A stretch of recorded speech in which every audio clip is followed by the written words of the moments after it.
Above all else, guard what? Guard your heart, for everything you do flows from it. Guard your heart, not harden it. Guard your heart, not shut it down. Guard it. Because when someone else drops the ball, your heart is the first thing under pressure. Ready to grow with resilience, clarity, and confidence in leadership, career, and faith? Welcome to The Next Move. I'm Orvin Kimbrough, CEO, author, and founder of The Thriver's Path. I went from foster care to the CEO seat, and here's what I learned. Transformation doesn't start with a title. It starts with your next move. How you reframe your thinking, reclaim your agency, and rename what's possible. If you're done circling and ready to step forward, you're in the right place. Let's make your next move your best move. Welcome back to The Next Move, the podcast where we explore faith, leadership, and personal growth to help you take your next step with purpose and confidence. Folks, I'm your host, Orvin Kimbrough. Let me ask you something. Have you ever walked into a meeting knowing the problem on the agenda wasn't yours, but you were the one expected to explain it? You can feel it before anyone says a word. What do you feel? You feel the tension? You feel the quiet glances, the unspoken question hanging in the room? How did this happen? And you're sitting there thinking, I didn't cause this, but I'm responsible for what happens next. That's the leadership moment that we should talk about more. It's one thing to manage your own mistake. Come on, we've all been there. It's one thing to manage your own mistakes. It's another thing entirely to manage someone else's. Years ago, I was navigating a project where a trusted partner brought in a secondary vendor. On paper, it made sense. In reality, missed timelines, unclear communication, deliverables that didn't quite deliver. And what started as collaboration turned slowly into complication. I remember sitting in a review conversation, listening to the update. Excuses wrapped in professional language, optimism without ownership. And I could feel it rising in me. What was it? It was frustration. It was disappointment, the urge to correct the record sharply. But in that moment, I realized something. The real test wasn't the delay. The real test was whether I would transmit the chaos I felt or absorb it and respond with steadiness. Respond with steadiness. Respond with steadiness. Proverbs 4:23 says, above all else, guard what? Guard your heart, for everything you do flows from it. Guard your heart, not harden it. Guard your heart, not shut it down. Guard it. Because when someone else drops the ball, your heart is the first thing under pressure. Most people react. They vent sideways. They escalate emotionally. They shift blame. They protect themselves because that's normal. But leadership requires something abnormal. It requires something deeper. It requires honesty, boundaries, calm. Honesty says, what actually happened here?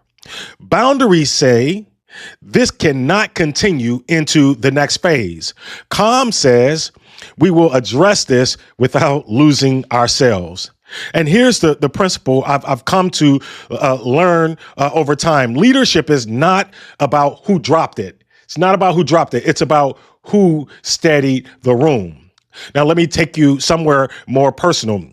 When I was a child in foster care, I lived in a home that was unsafe.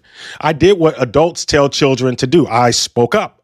I told the truth about what was happening. I assumed that honesty would trigger movement. I assumed safety would follow disclosure. It didn't.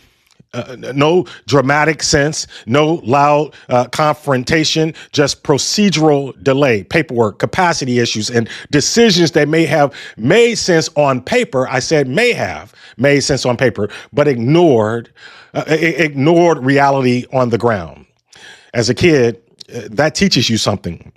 Dropping the ball doesn't always look reckless. Sometimes it looks reasonable. Years later, when I look at Missouri's child welfare system and I see frontline worker turnover north of 40%, at one point even reaching 55%, I don't just see statistics. I see pressure. I see caseworkers carrying 30, 40, even 80 cases. Come on, folks, 80. That's not a workload. That's a warning sign. And when children are boarded in hospitals, visits are missed, timelines slip, and the response becomes, well, we're going to maximize the resources we already have. We have to pause. We just have to pause because that sounds responsible until you realize what it's actually asking of people. Exhaustion. Come on. Emotional depletion and a quiet transfer of risk downward. This isn't about blaming caseworkers or blaming anybody else. And it's not about politics. It's about leadership. You can't set standards you won't fund. You can't cap workloads without staffing up. You can't say outcomes matter while ignoring the capacity of the people closest to the work. That's what dropping the ball looks like at a system level. It's not loud. It's not malicious, just incremental decisions that slowly erode reality until something breaks and everyone acts surprised. And here's why this matters for you. Whether you lead a team, a classroom, a business, a board, or simply your own household, the same dynamics show up. When frontline voices are overwhelmed and unheard, when risk is pushed downward without authority, when optics matter more than outcomes, the ball has already dropped. But here is the deeper truth. You don't control every drop. You do control what you transmit. You can absorb chaos without spreading it. You can tell the truth without tearing people down. You can set boundaries without losing your center. That's what it means to guard your heart. And this is where the Thriver's Path come in. You're not stuck. You are not stuck. You are not stuck. You're being strengthened. Moments like these aren't interruptions to your leadership journey. They are the forge. They are the forge. Leadership isn't defined by your best days. It's defined by the days you didn't expect, the mistakes you didn't make, the pressure you didn't cause. If you're leading through someone else's someone else's mess right now, I want you to hear this clearly. The problem doesn't define you. The problem does not define you. Your transmission does. Steady leaders don't deny reality. They refuse to multiply dysfunction. And the leader you become in these moments is the leader who is ready for what's next.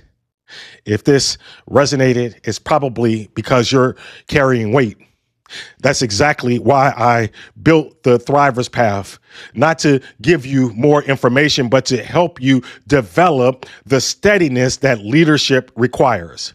If this episode encouraged you, subscribe on YouTube, share it with someone navigating pressure, and leave a review wherever you're listening. Until next time, guard your heart, steady the room, and keep taking your next move. Thanks for spending time with me on The Next Move. I hope today's reflection helped you see your situation differently and reminded you that you're not stuck, you're being strengthened. If this episode resonated, share it with someone who's standing at the edge of their next move. And be sure to subscribe so you don't miss what's ahead. For deeper reflections, tools, and guided pathways for growth, visit orvinkimbrough.com and explore the Thriver's Path. Until next time, remember, every small step taken with intention moves you closer to the life and leadership you're becoming. Let's keep moving forward together.